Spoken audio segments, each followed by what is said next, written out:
Media. Museveni ayagala eno ayagala muno bufula bukama bwe ayagala kubufula buno bwa kabaka buno si bwa kabaka bwa Museveni. Nawuliddeko Honorable Prime Minister Nabanja ngagamba nti abantu abagenda ku nkungaana za Kyagulanyi babasomba busombi. Nagezezaako okunoonya bbaasi ezisomba abantu nakati zikyambuze. Ntunudde ne kalize ne bbaasi eziyiwa abantu zinoonyeza zibuze. Kyenkugambye nti revolution erina kyeba musaayi ne bwe weegumya otya ne bwe weekeekereza otya omaliriza eri empiso y'omusaayi ekoze eki ekuyingidde.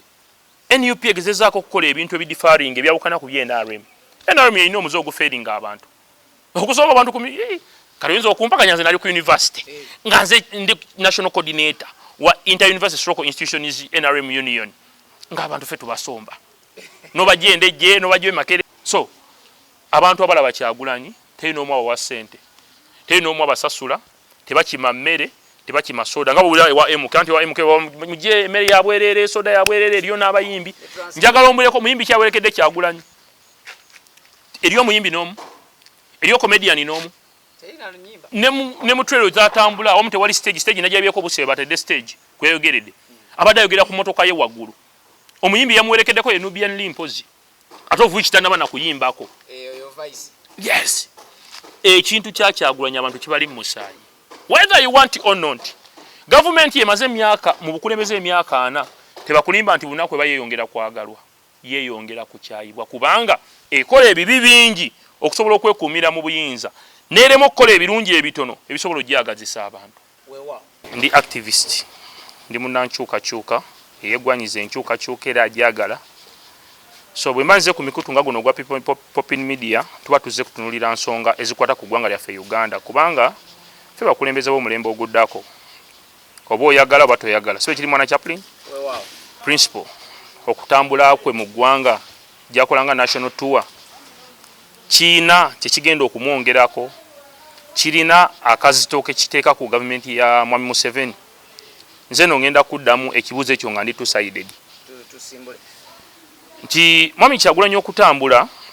waliwo rumors ezibadde zijja ne theories eziraga nti Honorable Kyagulanyi talina buwagizi mu Western Uganda, of which psychologically n'abantu abasoma political science osobola okumanya government kijobo diringa nayo. Mu kalulu akawedde critical evidence zaaliwo ezaali ziraga nti mu Western Uganda Kyagulanyi alinayo obuwagizi. Era video clips nyingi ezajja mu kalulu nga amagye gatikinga obululu ne gabuteeka mu ballot boxes nga amagye galagira abantu nti londo ono, of which mu magye mu mateeka gafuga amagye banamagye balina kubeera non-partisan, tebalina kuba na ludda, amagye gabaga ggwanga. Naye walabanga ebintu bingi obujulizi bwajjanga nga munnamagye omulaba alagirira omuntu nti londo ono akaka omuntu gw'alina okulonda, of which ekikontana ne ssemateeka w'eggwanga Uganda baali balwanyisa maanyi na buwagizi bwa Honorable Kyagulanyi. Bwe yagenda embalala luli mu kalulu nzijukira baali olukungaana lwali kaceeka mu kisaawe, amagye gakeera mu kisaawe ku ssaawa 10 gaali gasulamu na busuzi. I remember abantu ne bakeera ku makya okujja ku ssaawa 12 ne bayingira ekisaawe, amagye ne gakuba abantu ya gaasi n'emiggo n'enkuba yakeera kutonya ku lunaku olwo nzijukira. Lwaki kiki baali balwanyisa? Balaga abantu nti embalala Kyagulanyi talinayo buki bululu etalinayo buwagizi, ensonga kibagoba abantu mu kisaawe balemesa abantu okulonda n'okujja kulaleza Kyagulanyi. Era abantu bajja abaali abasaamusaamu balina omutima ogutatya. This time round Kyagulanyi yagenze mu Western Uganda nga tagenze mu period ya kalulu wabula yagenze mu period ey'okukunga kibayita kunga. Abantu b'embalala ne jamu yakutte, abantu b'embalala amaduuka bagaggadde banirize principle kiki ekiraga. Erwaleero gavumenti ya Museveni erina ebintu byagaana okukkiriza mu bulamu bwayo nti reality esigala reality, amazima gasigala maki ne bw'ogakweka ebbanga lyonna gasigala mazima. Gavumenti ya Museveni eremedde okwoona ku key issues ne real problems eziruma abantu ba Western balina ebizibu nga ffe bye tulina n'obbasingako. Nze have been working from Western Uganda. Ffe wane waffe mu Buganda mu Central Region kizibu okusanga abantu bakyanywa amazzi n'ente. It's rare. Negena mu Western Uganda banywa amazzi n'ente n'amazzi amalungi agabbo ati balwawo gafuna n'agataapu. Ekizibu wane waffe mu Buganda. abawestana ekintu kibadde kibawaga bibadde ebintu bibiri oba bisatu gwe muzigo ge mata gava mu nte zente olwaleero amaliba gaagwa ebbeeyi ge batundanga okweyagala lya mutwalo gavumenti ya Mwami Museveni yalemwa okumanya simanyi oba terina bubeezi bantu basoma mbeera z'abantu simanyi oba teyasoma terina bantu basobola kugiwabula naye mu sociology effe gwe twasomako human in nature and human socialization enkwatagana y'abantu n'enneeyisa y'abantu abantu b'omu Western Uganda ne Mwami Kyagulanyi agenda nkugambye ebizibu ebibaluma bikola ki bifaanagana naye ate ebizibu ebyo binogerwa eddagala nze am so surprised nti Mwami Museveni asobola okukwata omuyimbi namwemuka milioni 600 kyokka nga ate eriyo ekyalo nga tekyetaaga milioni 600 okufuna amazzi amayonjo yaziwera nakuwera okufuna amazzi amaki okufuna amazzi amayonjo Mwami Museveni nakwata sente nagula opposition Mwami Museveni bw'anaagula opposition yonna n'agimalawo nga takutte ku real issues na bizibu biruma abantu ajja kuba talina kyakoze kubanga olero bw'ogula opposition n'omutwala mukyala Betty Kamya yagenda naye ate mukyala Betty Kamya Muganda mukyala Jose Bugwawo Muganda baba gwane bateeka mu government Buganda yalonze Mwami Museveni ba minister Buganda yalonze Mwami Museveni kati ebizibu ebyo nga tebyaddressingiddwa still abantu bagenda kusigala bagende wa Kyagulanyi kubanga Kyagulanyi bamulaba ng'omununuzi kubanga ebintu byayogerako bya mazima tasala bigambo tawayiriza biri real gwenjagala ombulira olwaleero unless mbitundu ebira naye mu Buganda buli muntu agenda okuva ewa Kyagulanyi alowooze nti agenda gende wa MK wangula akalulu bakulimba ebyanyiiza abantu abo omulundi guli okuva kuba MPs ba NRM abaaliwo mu bitundu ebyo ne balonda owaggwe owa National Unity Platform gwe bw'osi tukolera n'ogamba nti otogenza wa MK then you are moving dead oli mulambo gutambula olabye omusana oli mulambo gutambula kati kankuwe ekyokulabirako Jimmy Rwanga owenjeru Jimmy Rwanga kyali wange atero tusalako wano ne tukiyinga ntunyumye ekyo kimanyi naye nabuuza Jimmy Rwanga kye kyakutute mu MK project nangamba yagenze kukola ki kusaka Jimmy Rwanga yawangula akalulu kubwerere nga tawadde bantu wadde nuswaga nga tena bintu biri visible biritangibo byali abakoledde manyi gambolera kati njagala ombuliro lero Jimmy Rwanga bade yita nambwa ya kukyalo takyasobola kuziika takyasobola genda mu bantu Jimmy Rwanga badde omusanga ku luddo mu constituency n'omusanga mu Bbaala n'omusanga ku Lumbe nga bamusinzanga Katonda bwatuuka ensi yonna ekkakkana olero bwatuuka n'asaba omuzina baba muŋoola buŋoozi kiraga ki nti gye yagenze bamwani gye yagenze walungi oba yayonoonye bwonoonyi ebyobufuzi by'abano biri biruddawa those are moving deads ejo mirambo gitambula bawedde batukulembeddeko bawedde kubanga tosobola kuŋŋamba nti omuntu yakyawa Mwami Museveni ayagala muhoozi kati njagala ombulire kubanga mbunno kuki nga mwagalira kuki gwe njagala ombulire nga mwagalira kuki biri byebimu kubanga bw'omanya nti National Unity Platform yanteekako amaanyi nesobola okuwangula obukulembeze kolanga bwe yayogera Kyagulanyi yayogera n'abantu abo nga bakamala balonda nti njagala musiigira abantu ekifaananyi ababalonze Uganda empya gye tubaire tubatwala olemeddwa n'obatuusa mu Uganda empya gye wabasuubiza okulosinza obaliddemu olukwe ogenze mu MK project bakusuubiza billions 2 nzale kyemanyi ku gavumenti ya Mwami Museveni eringa mukazi mukadde omukazi omukadde bw'ayagala omuvubuka omuto tajja kukkiriza mwagala ekiro kyokka balina ogendako ne mu dansa awo n'amukwatako mu kiwato bagendako outing bagenda bonna abalage nti bannange omuvubuka nze mukola ki nze muyina yes ne gavumenti ya Mwami Museveni bweri wambuuziza lwaki tanapu ewa Kyagulanyi zibeereyo nga wa MK teziriiyo ebintu bino bijja bigereke Kyagulanyi abadde mu bantu ebbanga lyonna ebigambo Kyagulanyi byayogera tebizze lwaleero bibadde mu nnyimba ze ebbanga lyonna ng'ajja ayogera ku bigambo ebiruma abantu gye n'omuhozi Kayine Rugaba munnamagye ne bw'omutunula butunuzi wa speech tebaamu vayibu mulimi olwaffe olw'ekivubuka tebaamu vayibu omanyi lwaki Kano Besigye yatunda nnyo mu Buganda anti yayogeranga Oluganda ng'alina n'ebigambo byagamba abantu omuntu nga bimuwa vayibu essaawa eyo yennyini kyekiri ku Kyagulanyi ayogera real issues ate nga ziri mu vayibu kubanga abantu bano bayogerera mu bantu ba wansi bantu bageta abadde nabo awangadde nabo ate era abeera nabo abayimbyemu abayimbiddemu abajjemu ssente obugagga ebizibu ebibaluma abimanyi kubanga bamutuukira on a daily basis, which is differ from General Muhoozi. General Muhoozi mutabani wa mugagga. General Muhoozi akwidde mu luxurious life, yali alabye ku nnaku yagisangawa. Agenza okutandika okutegeera obulamu ng'omuntu bwategeera obulamu nga kitayo president. Since then and now General Muhoozi abadde mu bitiibwa beeyongerako na buki beeyongerako na bweyongezidde in the out. Yes, omuntu bw'alaba mwami General Muhoozi amulabira mu kifaananyi kya taata we, so omuntu bw'alaba Bobi Wine amulabira mu kifaananyi ky'omuvubuka omuto atandika okweyiiya. Yensonga ki kyengwe nti revolution eno eri nakyo eri musaayi, ne bw'oba toyagala omaliriza oyagadde. Abaganda bagamba akufumbire yeebigero mufumbira ya mutone mwenkanye vumbi. Honorable Kyagulanyi Mukaluka 221 bamuharasinga nnyo bamutulugunya nnyo, yamalako n'akalunga atambula mu bulletproof. Gwe njagala olowooze ku muntu anoonyeza akalulu, njagala olowooze ku muntu anoonya akalulu ng'akanoonyeza mu bulletproof, njagala olowooze ku muntu anoonya akalulu ng'amasasi gayita mu mmotoka ye tiyagaasi biki rubber bullets. International community yeya preservinze order gyolaba mu ggwanga Uganda as per now. International community kubanga bajeno bangi baminister bangi they are indicted. Yes, tebakyasobola kubuuka nsalo kugenda bweru wa ggwanga, baliko sanctions naye nga zajja lwaki failure to respect human rights, failure to respect rule of law. Kati Mwai Museveni mebegaawo yavayo n'agamba nti abakwasi saba amateeka abatyobola eddembe ly'obuntu bajja kuvunaanibwanga bo, so singa institution. Ekitegeeza omuntu ono DPC, RPC, omuduumizi w'ejjo, omuduumizi wa poliisi n'abalala, Mwai Museveni bw'ovaayo n'okola statement eyo oba obawadde question marks mu bulamu bwabwe ne mu nkola yabwe y'emirimu. Fe abantu abakuuma gavumenti, abadifendinga gavumenti, ate ku bye nnaakola nvunaanibwe ng'omuntu. Lwaki tebavunaana gavumenti? Ne kibawaamu ekyokuyiga mu 2026 era kozi egenda sigala yeegi,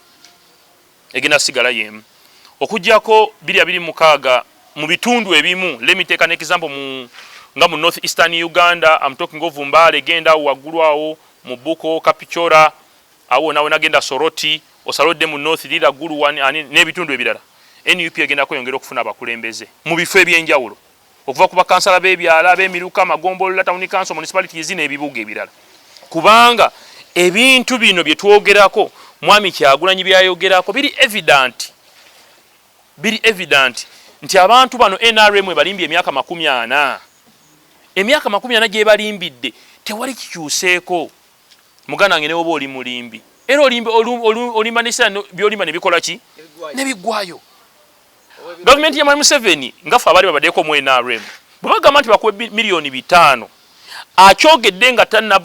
akyogedde bw'akyogera nti bakuwe 5 n'avaawo abadde okufuna $5 ofuna ameka? Ne bakuggyako ate VAT. Kusuubiza $2 ne bakuwa $1,10,000 naye nga bamaze okukulabisa. Gwe weebuuzeemu basajja mivule bamuwa ebintu nga biri worth $1,10,000 kyokka bwe kiti, naye nga n'emmotoka emu yokka gye yayagala yeeja $1,000,000 meka? Esukka $1,10,000. Basajja mivule akaaba, Kusaasira akaaba, Big Eye akaaba, DJ Mike akaaba, Ismail Chuli yafa, Buchamani akaaba, Mayinji agenze bweru wa ggwanga, Bamondo Mugisha bali bweru wa ggwanga. Yes. Kati gwe nkyango oyingiramu ekyo njagala ombuulire kiki kyogenda okukola ogata gavumenti ye NRM kusaasira kyatakoze, njagala okimbuulire okujjako nga tomanyi bumanya. Olwaleero Deputy Secretary General wa National Unity Platform Honorable Aisha Kabanda yali RCC wa Kampala, nakolako naye Kampala mu office, nakolako naye General Secretary wa National Unity Platform Honorable Lubongoya yasomera ku sente za State House. Njagala ombuulire bwe babanga ezo icons ebiri, Chairman Nyanzi akulira informal sector mu National Unity Platform Sabakunzi yavuganya kadi ya NRM ya chairperson wa NRM era abadde chairman wa NRM Kamoja. Olowooza biki bye yite yafuna okusala okugenda ku revolution ene empya? Just abantu tetumanya buki. Nze namala mu NRM emyaka egisuka mu 13.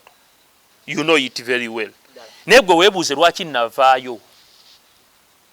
NRM esiima nnyo obate walya si butalya cause if it was kulya nandibadde nalya dda nali chairperson wa NRM ku university okumala emyaka emeka nembeerako chief national coordinator owa inter university stroke institutions union ya NRM okumala emyaka emeka nembeerako chief coordinator w'abazzukulu ba president Greater Mukono okumala emyaka 3 kati njagala ombulire mu NRM kiki okulya nandi bo baali baninda kutuukawo okumala okulya baali baninda kutuukawo okusobola okulya NRM yobo etyo bwekola bwemala okukozesa you were done deal gwengwe kuteeka ebbali ng'enoonya ate omuki omulala so NRM ekigisumbwa kiri ekintu eki yalimu okumanya abantu beekulembera kye baagala n'erimu okumanya nature y'abantu beekulembera just to solve the real issues ebyobulamu ebyentambula ebyenfuna ebigudde nnyo abantu baavu chaplain tubeera mu bantu tutambula mu bantu naye abantu bali bubi so nga banauganda tebaali basabiriza gongamba otya nti olwero bwengula ensigo y'akasolo egula omutwalo gumu 13 gumu 4 gumu 1 gumu 7 bwengenda tunda akasolo wange mutunda 3 4 5 natunda kilo mmeka okufuna obufunyi sente ezigula akasabo kakasolika yes enjabo ova abantu bakya government oni navo naga nti mwagala government abantu bajjagala naye eremedde okukola byasuubiza abantu ojewo mamu kujiwuliriza ojifiringa anti oyizo jewo mamu kujiwuliriza nga kanzi bama tusijawuliza Kyagulanyi byayogera ate amaaso ne gajiraba n'ojifiringa mu kulaba oyinza ga kanzi ba amaaso aye n'ojiwuliriza oyinza nti kanzi ba amaaso n'amatu nemekuwuliriza nemekulaba naye era omubiri ne gukusika n'ojiwunyiriza revolution eri nakyo kati njagala ombulire olwaleero tubeere fair and sincere ebusoga bali bayimiridde ku bikajjo na nnyanja recently nawulako ne mwami minisita Haruna Kasolo ng'ayogera yagamba nti abantu b'ebusoga beebaza nnyo gavumenti y'NRM yabayamba nnyo baali baavu nnyo singa si yo okuleeta kuwagira nnyo kusupportinga projekiti z'abekajjo abantu b'ebusoga bandibadde baavu mwami Museveni yakwata ennyanja n'agiteekako amagye n'agamba amagye ago gatereeze ennyanja mu kuyambako okulwanyisa envubu embi kuba yali nakasongola remember n'agamba nti ife abalaalo tetulya nnyana abalaalo tebalya ki tebalya nnyana balya nteeko z'eki lwaki mu abalunnyanja muli ennyana z'ebyennyanja n'akwata amagye n'agateeka ku nnyanja galigulating eki bw'owuliriza nga akitebolinga owuliriza omuntu alina omutima ogwagaliza eggwanga wabula mu actions ezigoberera ebigambo bya Mwami Museveni ate ezo z'abalyolyomera beeyagaliza bokka era abatasaasira amagye gatulugunyiza abantu ku nnyanja gassa abantu gavuwaza abantu basanga omwana nga alina yingini ya miliyoni 5 mazzi wakati n'eryato lya miliyoni 5 nga mulimu obutimba bwa miliyoni 3 ze miliyoni 10 na mmeka 13 ne bakwata omwana ne bamutta ne batwala eryato nannyini lyato sente yazijja mu looni ne bakwata yingini nannyini yingini eyo olumu nannyini yingini ate naye mulala ono aba nannyini lyato ono nannyini yingini nga n'obutimba naye muki eryato limu nga liriko abantu abagagga bameka bana owavubamu owakatimba owayingini n'oweryato nabikwata ne babitwala bwamala obitwala bajasa benyini babitutte ne babyezza batandika okuvubira ku nnyanja bajasi benyini kubanga wali amata galina envuba embi agatagambwako bagaggawadde babakwata ebyennyanja toyanko nti ebyennyanja no babisudde wali Nasani Nduga yabiyimbako tisobolanko nti ebyennyanja bebakwatire babigabe ku mudala gw'ekasubi ne balemesa abavubi abandivubye mu nvuba entuufu babasse bababbye babavuwaza njagala ombulire muri psychologically bwoba gwe muvubi oyo gavumenti yoddamu gyagala ng'olusuku wobadde ojja ekyokulya ky'oliisa abaana bono basomesa ekubo balizibye ebikajjo babiteekako license igwe bw'olima ebikajjo olina kujja wanga alina license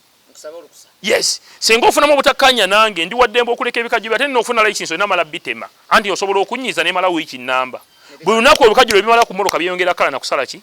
nakusala ttani ogenda ku minzani nga bakugula nga bakola ki kanjagala ombuulire omulimi w'ebusoga oyo omuleseewa tomutadde mumasaŋŋanzira olwo political omusi omuwadde option y'okulowooza ku Kyagulanyi kubanga Kyagulanyi ebizibu byabwe yabagambye nti nja byadressinga senga n'akwata obuyinza ennyanja ngenda gibaddiza senga n'akwata obuyinza ebbeeyi y'ebikajjo egenda kuddayo busoga baali balimi ba kasooli tebakyasobola kulima kasooli enjala eruma abantu b'ebusoga kubanga obwongo bwawe bwonna n'amaanyi babiteeka mu bikajjo of which ebikajjo tebadde productive enough kubaddiza kye bali balowooza kuba balowooza katute kasooli tulime ebikajjo otunde emotoka y'ebikajjo emu n'ogula emmere n'okusuwerera abaana n'ebirala of which government ebikajjo ebisudde ebbeeyi ate ebitaddeko akawakatirwa aka license njagala ombuli abantu b'ebusoga bo balekeddeki ate okuza ku kyuma kimu ekyuma kimu ngenda e Busia Kyagulanyi gye yabadde recently abantu b'e Busia custom yali awo nga clearance zikolerwawo omwana ng'akeera ku makya n'akuba essuuti n'awooma n'abuuza omusajja ki ekikusumbwa anti munnange empapula za revenue ndi ajja nkuyambe n'amukwata ku mukono n'amuyingiza revenue meeza ku meeza n'amagabe bakola empapula omusajja n'afumayo n'akwata emitwalo 3 oba 2 n'agiwa omuki omwana empapula bazijja e Busia bazitwala wa Nakawa clearance zonna ziri Nakawa ekitegeeza nabo e Busia babajjako emiki Busia eriraanye ennyanja awo nawona namayinga emabega awo nawona nnyanja